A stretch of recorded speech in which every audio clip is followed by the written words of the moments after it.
ঢাকা মহানগর উত্তর জামাত ইসলামীর নেতৃবৃন্দ, এখানে আমাদের শ্রদ্ধেয় নায়েবে আমির আব্দুর রহমান মুসা ভাই সহ আমাদের সহকারী সেক্রেটারি মাহফুজুর রহমান, ডক্টর ফখরুদ্দিন মানিক, ইয়াসিন আরাফাত।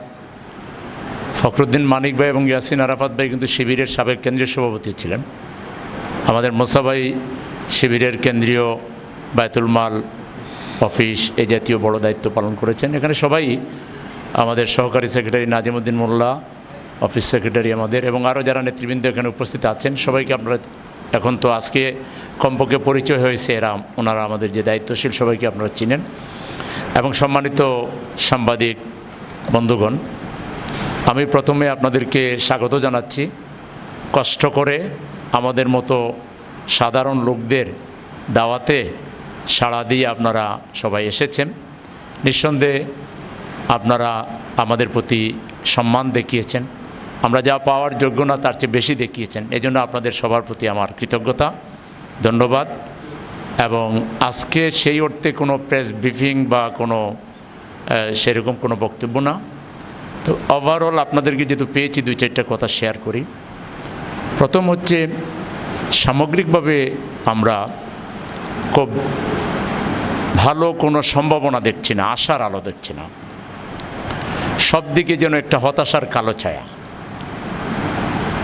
কেন জানি মানুষ আস্থা পাচ্ছে না।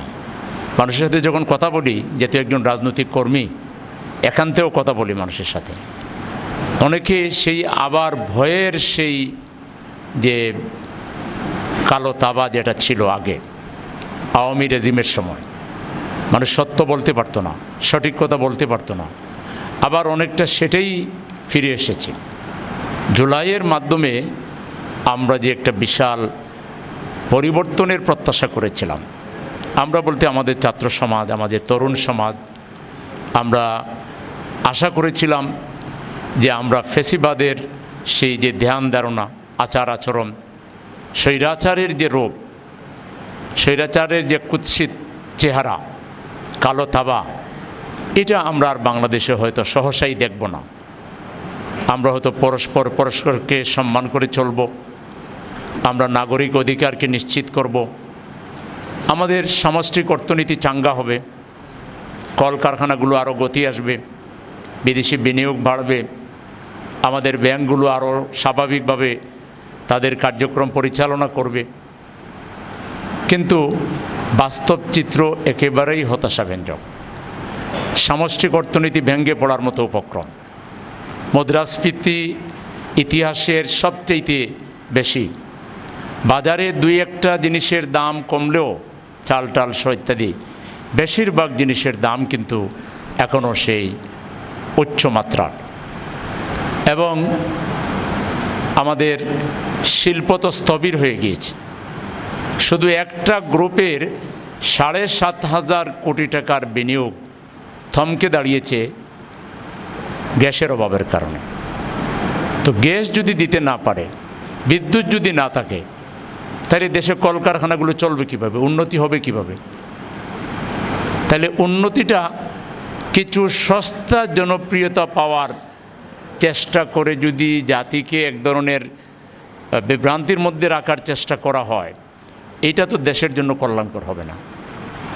20,000 কিলোমিটার আপনার খাল খননের কর্মসূচি নেওয়া হয়েছিল। উদ্দেশ্য বলা হয়েছিল গ্রামীণ মানুষেরা, সাধারণ শ্রমিকের চাকরি হবে, গ্রামীণ উন্নয়ন হবে। এটা গ্রামীণ উন্নয়নের পথে একটা বড় বাধা হয়ে দাঁড়িয়েছে। সড়কগুলো ভেঙে যাচ্ছে, নদীর পাড়গুলো ভেঙে যাচ্ছে। কোনো পূর্ব যে প্রস্তুতি লাগে, যে ধরনের এই ব্যাপারে সার্ভে করা লাগে, যে ধরনের এগুলোর ব্যাপারে পূর্ব যে প্রস্তুতি লাগে, সেই প্রস্তুতি ছাড়াই কাজগুলো করা হচ্ছে। এবং এটাও শুনেছি যে শ্রমিকদের কাছ থেকে অগ্রিম চেকে সাইন করে তারপরে বেকু দিয়ে শ্রমিকের কাজ করা হচ্ছে। তাইলে এখনও যদি এই তৃণমূলে এত দুর্নীতি হয়, এত চাঁদাবাজি, এত টেন্ডারবাজি, এত খুন, এত দর্শন, এই যে যা চলছে, ক্ষমতাসীনরা আবার এটাকে তারা কোনো ব্যাপার মনে করেন না। তারা এজ ইউজুয়াল। আসলে ক্ষমতায় যারা যায় তাদের একটা ভালো দোষ বলেন আর গুণ বলেন, তারা সব কিছুকে স্বাভাবিক চোখে দেখে। বোধহয় এইভাবে না দেখলে তারা রাষ্ট্র চালাইতেও পারবে না। তারা সব কিছুকে এজ ইউজুয়ালি কিন্তু দেখতেছে। সবচেয়ে বড় হতাশার কারণটা হলো যেই জুলাইয়ের প্রত্যাশা, স্বপ্ন, এটি আপনার, আমার, আমাদের সকলের, দেশবাসীর সম্পদ। হাজার বছরের ইতিহাসের মধ্যে মহামূল্যবান সম্পদ হচ্ছে আমাদের এই জুলাই বিপ্লব, এই জুলাই আন্দোলনের সফলতা। কথা ছিল নির্বাচিত সদস্যরা তারা প্রথমে পার্লামেন্ট মেম্বার হিসেবে শপথ নেবেন না। অনুচ্ছেদ 8 তফসিল 1 যে কেউ বের করে পড়তে পারেন, আপনি ইয়েতে সার্চ করলেও পাবেন, গুগলে সার্চ করলে পাবেন, এখনও সার্চ করে দেখতে পারেন।